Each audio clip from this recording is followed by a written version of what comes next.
एक कपल, युगल, को शादी के 11 साल बाद एक लड़का हुआ। वे बहुत ही प्रेमी कपल थे और उनका लड़का उनकी आंखों का तारा था। एक सुबह, जब वो लड़का तकरीबन 2 साल का था, पति ने, लड़के के पिता, एक दवाई की बोतल खुली देखी। उसे काम पर जाने के लिए देरी हो रही थी, इसलिए उसने अपनी पत्नी से उस बोतल को ढक्कन लगाने और अलमारी में रखने कहा।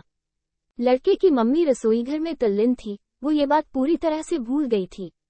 लड़के ने वो बोतल देखी और खेलने के इरादे से उस बोतल की ओर गया। बोतल के कलर ने उसे मोह लिया था, इसलिए उसने उसमें की दवाई पूरी पी ली थी। उस दवाई की छोटे बच्चों को छोटी सी मात्रा भी जहरीली हो सकती थी।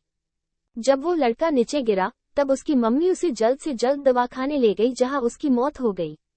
उसकी मम्मी पूरी तरह से हैरान हो गई थी। वो भयभीत हो गई थी कि कैसे वो अब अपने पति का सामना करेगी।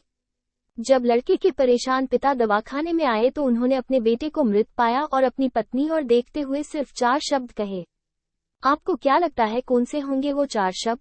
पति ने सिर्फ इतना ही कहा, आई लव यू डार्लिंग। उसके पति का अनपेक्षित व्यवहार आश्चर्यचकित करने वाला था। उसका लड़का मर चुका था, वो उसे कभी वापस नहीं ला सकता था, और वो उसकी पत्नी में भी कोई कसूर नहीं ढूंढ सकता था। इसके अलावा, आगे उसने खुद ने वो बोतल उठा के बाजू में रख दी होती तो आज उसके साथ ये सब न होता। वो किसी पर भी आरोप नहीं लगा सकता था। उसकी पत्नी ने भी उनका इकलौता बेटा खो दिया था। उस समय उसे सिर्फ अपने पति से सहानुभूति और दिलासा चाहिए थी, और यही उसके पति ने उस समय उसे दिया। कभी कभी हम इसी में समय व्यर्थ कर देते हैं कि परिस्थिति के लिए कौन जिम्मेदार है या कौन आरोपी है। ये सब हमारे आपसी रिश्तों में होता है।